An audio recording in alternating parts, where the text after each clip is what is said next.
Senators Kehoe? Here. Kehoe here. Onestad? Here. Onestad here. Desaulniers? Here. Desaulniers here. Price?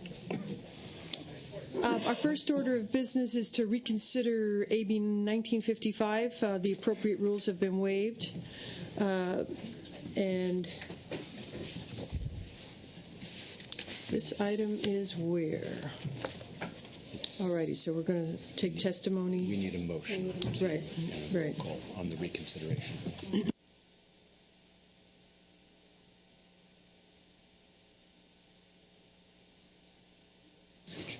Last heard June 30th, so I need a motion to reconsider, please.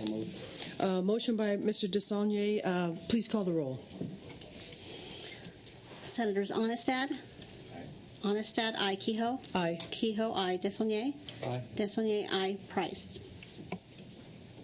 The motion carries, so the bill is under reconsideration. Will Mr. Delatorre is ready to present, I think. So we'll start with you, sir, and then take your witnesses. Good morning. Good morning. The sergeant will get it for you. Thank you. There you go. Do it again. That was fun. Good morning. I appreciate being able to bring back a very, very different AB 1955. Obviously, due to the recent information that's come to light regarding the City of Bell, it has been found that they've been using taxpayer dollars to compensate its top officials, some of the highest salaries in the nation, including a $1.5 million benefit package to the former city manager. At the same time, the city council members were paying themselves about $100,000 a year for this part-time job of being a city council member in the city of Bell, a community of about 38,000 people. This legislation would call for an entity, such as the Attorney General, to develop or use an existing audit procedure to identify what we're calling excess compensation cities. If the city is found to be an excess compensation city, the lead entity will notify the Franchise Tax Board and the redevelopment agency in that city. The excess compensation is based on the formula that's already in law. It's a formula that's based on the population of the city for the salary, for the base salary, plus the stipend limitations that are already in state law. That would be the baseline. And anything above that would be excess compensation. This measure really has a dual approach. The city council members can raise their salaries. It's not prohibited. They can do it by ordinance under state law, the ways that you can do it, or with a majority vote approval of the people. So they can do it out in public the way you're supposed to do it, or if you don't, and you're still and you go above those limits, then there are consequences, and those consequences are as follows. For taxable years beginning after January 1st, the tax rate applicable would be 50% on that portion of the gross income from the city council member's salary as defined that is above the excess limit. So if for that city the limit was $10,000 a year and they were getting paid $20,000, they'd get taxed 50% of the $10,000 difference. That would be a disincentive for them to do it that way. Now, if they persisted in that, it would also prohibit redevelopment agencies. Once the agency has received written notice that the city is an excess compensation city, from adding or expanding project areas, from issuing bonds, notes, interim certificates, and indebtedness, and other obligations that's specified, and from encumbering any funds or expending any monies derived from any source except as specified. Again, an expansion. Anything that's already happening, they would be able to continue to do, but they would be prohibited from expanding. I will point out to the committee that on page 6 of the analysis, there is a list of a whole lot of other stuff that was considered for this section that did not. We didn't feel was. Oh, I'm sorry. Page 5 was appropriate. So this is the measure. You can do it out in the public the way it's supposed to be done, or there are consequences. And with me Thank you, is Mr. my Del co-author, Senator Correa. A man we all know, Senator Lou Correa. Welcome. Thank you, Madam Chair. Thank you, Senators. Just wanted to also speak in support of this measure. Hector is also the co-author to my measure that addresses the disclosure portion of this issue. Very briefly, just wanted to emphasize that this set of bills is not about the city of Bell. This is all about those abuses that are still left to be uncovered. This is not about those public servants that work really hard 7 days a week, and all of you know that feeling, and not about those that are driven by their passion to serve. It's also not about those that have the passion to do good in society, but rather this is about those very few bad apples, those few individuals that think that they can game the system, those folks that figured out an angle, and those folks that think they can get into government and make a few bucks while people are not looking. That's who this legislation is aimed at. So again, I stand in strong support, and I hope you consider voting for this measure. Thank you, Senator Correa. And we're mindful that the Senate is already in session. So are there witnesses in favor of the measure? Witnesses in favor of the measure. Opposition. Opposition, please come on up. Thank you, Senator. Welcome.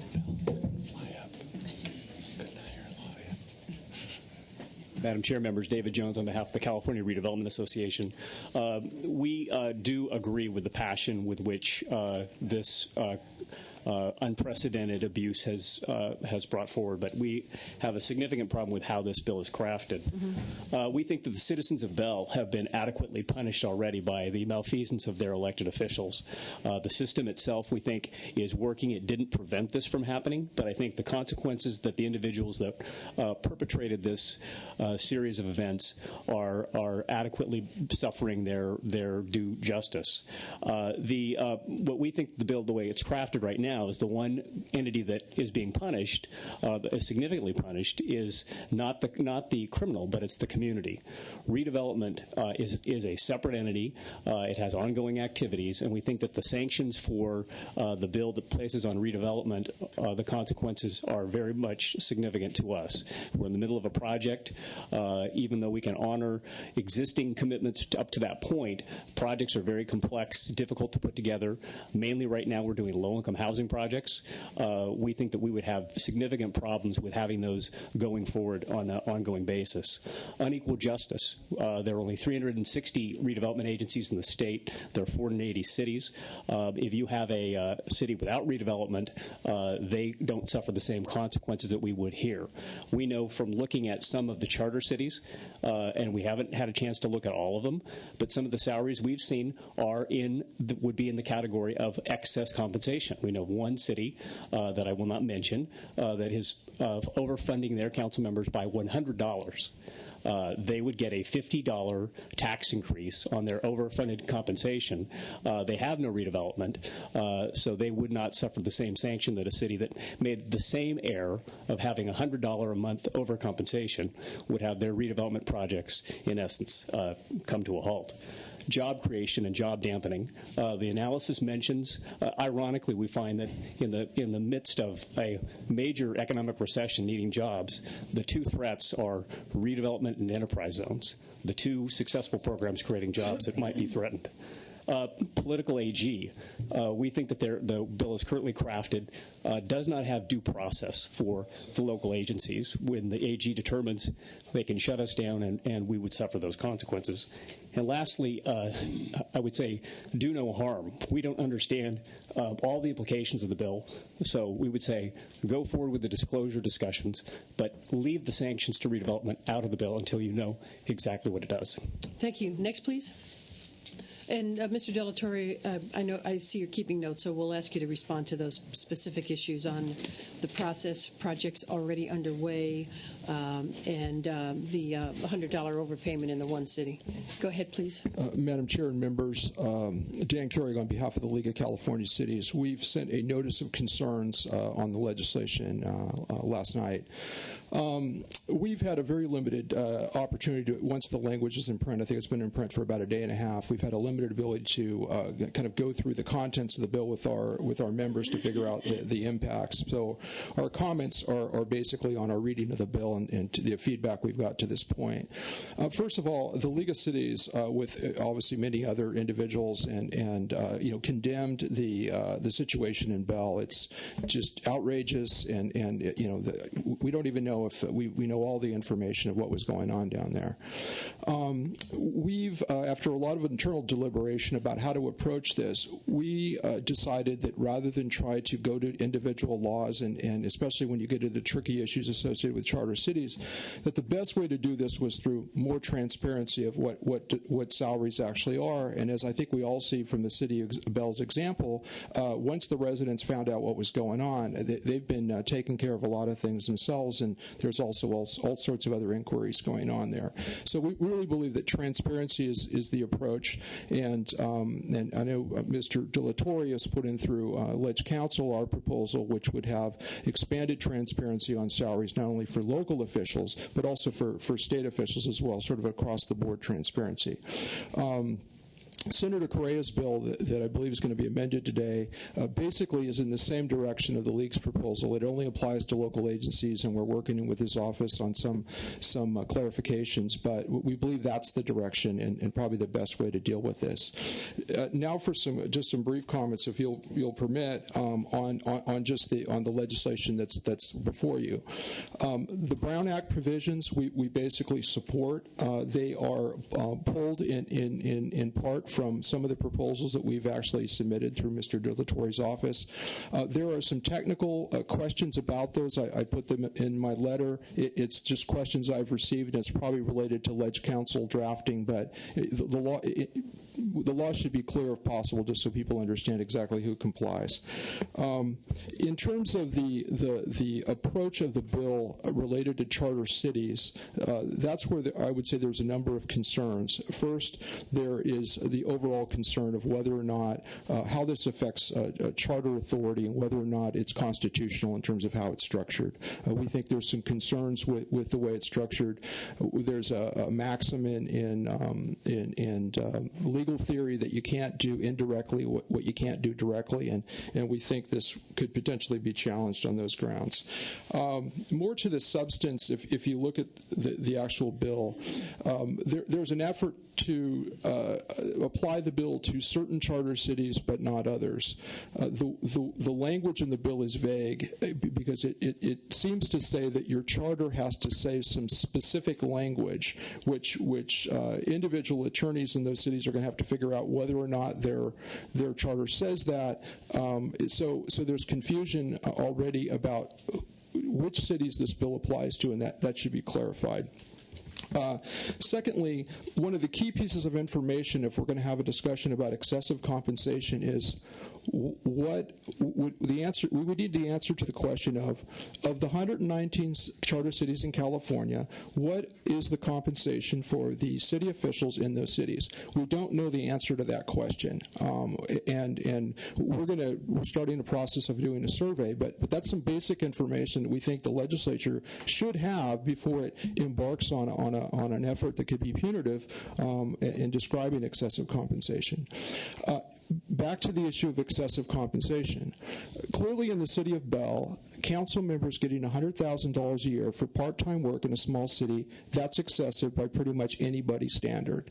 But as the previous witness illustrated, you have some, these criteria, these penalties will apply whether you're $10 over a formula or $100,000 over a formula.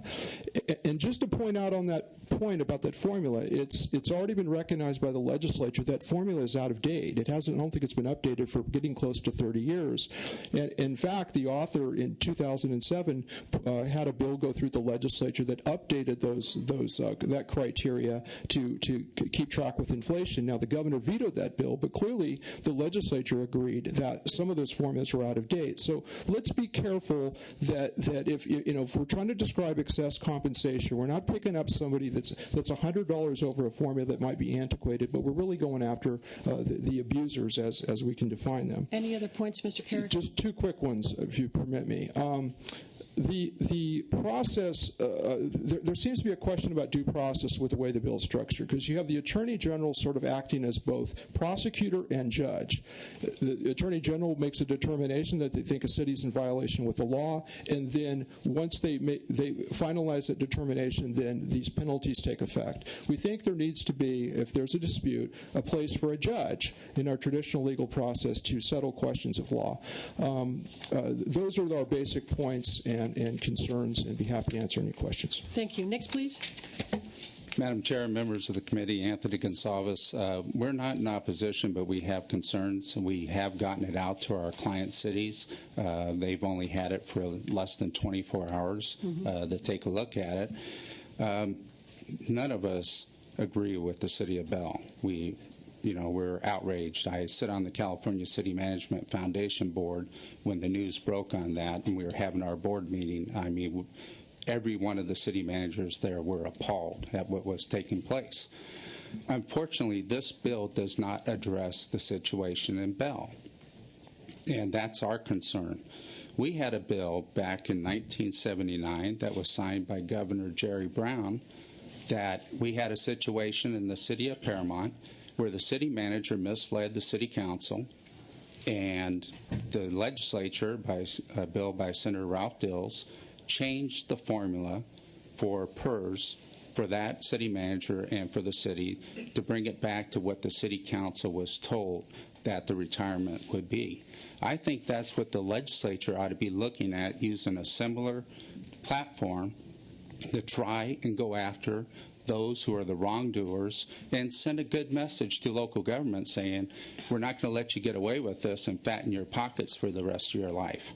And I've talked to Ledge Council, and Ledge Council said, working with the Attorney General's office, that we could make findings and we could reverse this.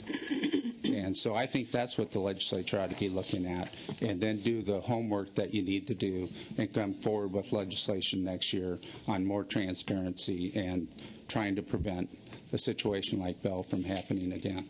Thank you. Thank you, Mr. Gonsalves.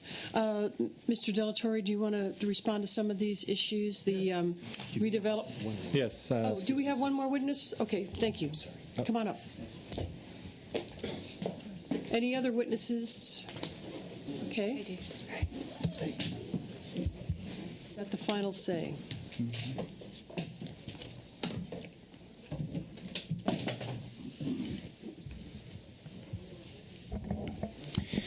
Madam Chair, members, David Wolf here with the Howard Jarvis Taxpayers Association. Currently, we have no position on the bill, as others have shared, but I will share my concerns, and they echo a number of the concerns that have already been mentioned by the League of Cities and others. First of all, I just want to say, we are in support of some of the provisions of this bill, especially in regards to the Brown Act and some of the transparency and some of those salaries being determined in open instead of closed session. I think that's transparency in some of these local governments that will go a long way to prevent what happened in Bell. And let me just underscore here as well, what happened in Bell is an egregious situation. And certainly, yes, six-figure salaries for part-time employees I think is egregious. Some of the concerns that we do have with the bill, we do believe, number one, it does vest the Attorney General with too much power to determine what an excess compensation city is. I don't have an alternative for what it should be at this time, but we just believe giving one individual that power is a little bit excessive. Number two, taxing city council members in these excess compensation cities by 50%. Obviously, that is a tax increase, and we do have issues with that. And we, in a certain sense, depending on the city, that could also be viewed as somewhat punitive. And lastly, just broadly speaking, the state inserting too much power with some of these sanctions over local government. We do believe that, government and policy, should begin in local government. And especially when you're talking about a charter city where voters of that city have established that charter, we believe they should have some say, in terms of some of these fines and penalties, and shouldn't necessarily be dictated to by the state government, especially when that government is now establishing a 50% tax rate over and above the personal income tax. So again, no position at this time, but for those reasons, we are very, very concerned, and we're certainly open to sit down with the author and with committee staff and continue to have these conversations and get a better description where we're at with the bill. So thank you. Thank you. So, Mr. Delatorre, especially we'd like to hear a response on the bill is prospective, so projects underway, if you would address that. Yes. And projects going forward. And then also sort of the proportionality of the bill, $100 over the limit versus $100,000 over the limit, and then the AG Yes. Issue that's been brought up a couple times. Yes, and I want to emphasize a point was made that it was only affecting redevelopment cities. It's not. There is a bond portion to this, too, where the city would be prohibited from doing any bond work beyond what they've already done going forward on a going forward basis again. So there's two components. It isn't just redevelopment that would be affected. In terms of whether it's retroactive, clearly, if they're already in the process of expanding a redevelopment area, of making a move to do something new in redevelopment, then or a construction project that's underway. Right? Yeah, they're already underway. They can continue to do that. It's starting something new, whether that's a new project or expanding a redevelopment zone within their cities. The bond, same thing. If they're already in process, if they've taken votes, etc., to move along a bond proposal for their city, that continues. They can't start a new one until these issues are resolved. Again, the idea here, and I want to emphasize again, that there are legitimate ways to increase pay that would neutralize this bill. And it gets to the transparency that was supported by the speakers. By ordinance, a city council can increase their pay, or by a majority vote of the public in that community. That's it. If they do that, none of this happens. So we're worried about $100 over, $100,000 over, when the remedy is built into the legislation. The remedy is really quite simple, and it goes to transparency. It goes to making the voters aware of what's going on in their community. In terms of the Attorney General, we have gotten some input that because the state controller gets financial reports from the cities that includes salary information, they might be the ones to do the math on the excess compensation city. They have auditors already, etc.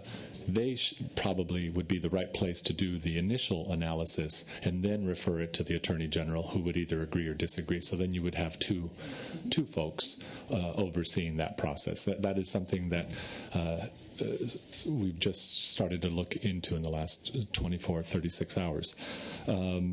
I did write AB 701 to make adjustments to the salaries. I'm not a Luddite when it comes to this issue, but it absolutely requires transparency and a public vetting of pay raises. That is where we're going here. That is the solution. It's not 50% taxes. It's not redevelopment zone or bond restrictions. It's doing it the right way. And I'll close with a quote from an article that was in the LA Times today, that my proposal was welcomed by John Kupal, president of the Howard Jarvis Taxpayers, but he wondered why it took the Bell scandal to get state officials to see that more disclosure was needed. We're glad some of our state elected officials are finally getting religion on this issue.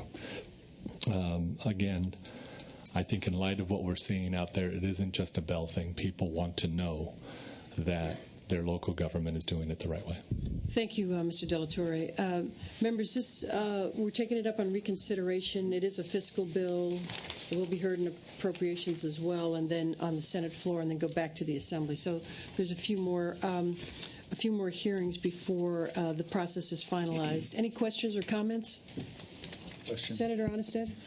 So, am I hearing that there are going to be major amendments to this bill in the future, or what am I hearing? The one piece is this issue that has been raised about the Attorney General having all of the say in whether a city is excess compensation or not. So we are preparing a process that would incorporate the controller on the front end, because they already get these financial documents from the cities, and then they would make the reference to the Attorney General, who would make the determination based on the information from the controller. So there will be a two-step process instead of just one. That's the only major change that we foresee at this time.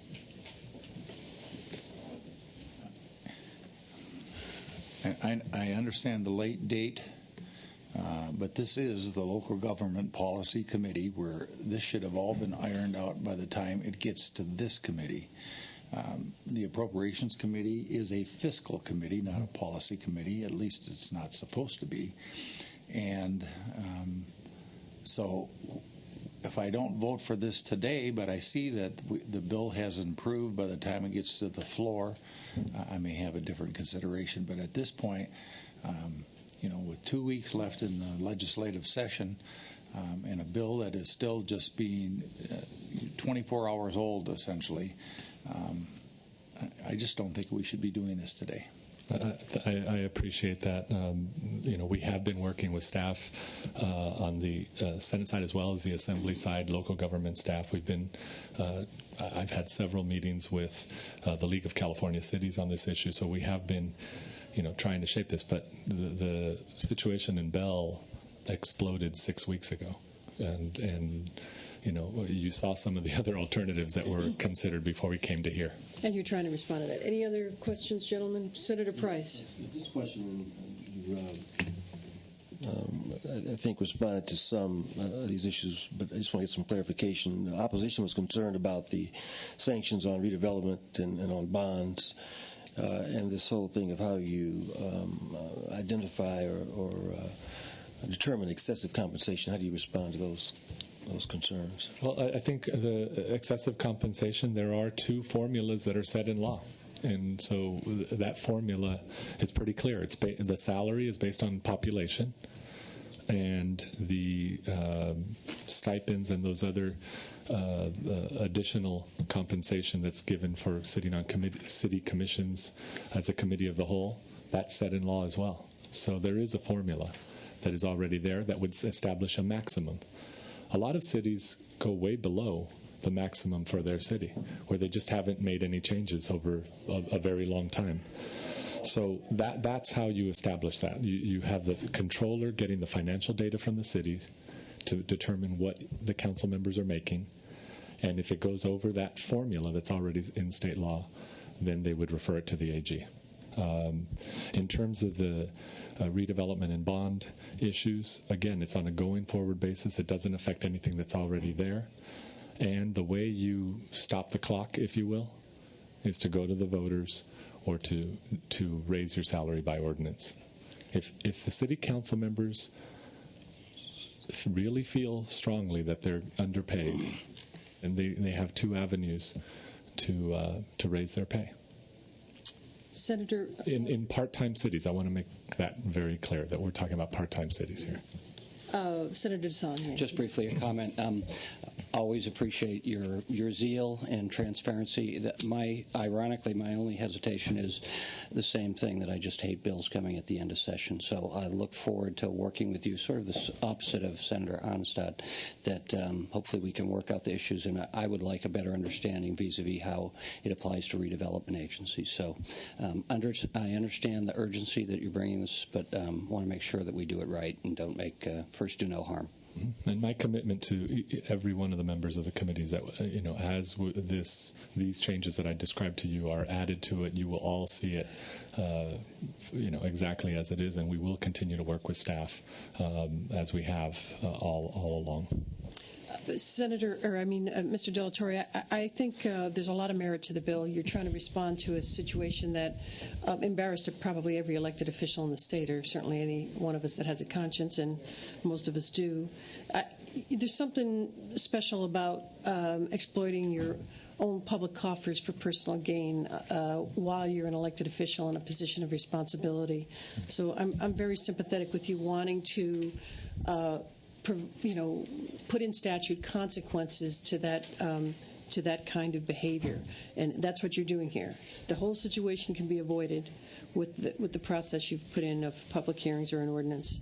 And I think there's some merit in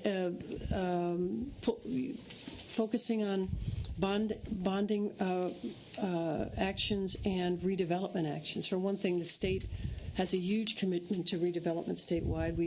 We have to backfill the schools, and to the tune of, the number escapes me now, but I'm sure it doesn't escape Mr. Detweiler. About $1.3 billion. About $1.3 billion a year. So we have a very important role in that process. And if the same members that are exploiting the city treasury for their own pockets are handling the redevelopment and the bonding capacity, I think that's exactly where we should be looking for consequences. So I'm willing to support the bill. I do think, I'm glad you're looking at the AG portion of the bill, but is there a motion on the bill, gentlemen? I move it. Thank you, Mr. Desaulniers. If there's no further discussion, I'll take those last comments of yours as a close, and we'll call the roll. Thanks, Elvie. The motion is do pass and refer to the Committee on Appropriations. Senators Kehoe? Aye. Kehoe, aye. Onestad? No. Onestad, no. Desaulniers? Aye. Desaulniers, aye. Price? Price, aye. The bill is out. The bill is out. That's our only item on the file. The meeting is adjourned.